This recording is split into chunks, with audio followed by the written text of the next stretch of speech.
Hey guys, welcome back to the channel. Today we're answering the big question, can you play League of Legends on Linux in 2025? The short answer is no, and here's why. Riot Games has added Vanguard, their kernel level anti-cheat, into League of Legends.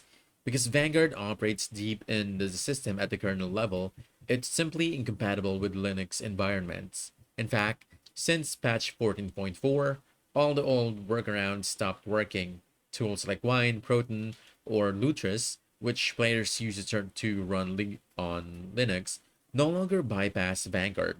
When you try to launch the game, it usually fails at startup due to Vanguard's strict intrusion checks. So, what does this mean for Linux users? The only reliable option is a dual bot setup with Windows.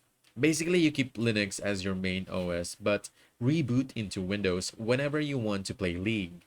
To sum it up, as of 2025, League of Legends does not run on Linux, and Vanguard makes sure of that. Thanks for watching. If this helped clear things up, don't forget to hit like and subscribe for more tech and gaming updates. See you in the next one.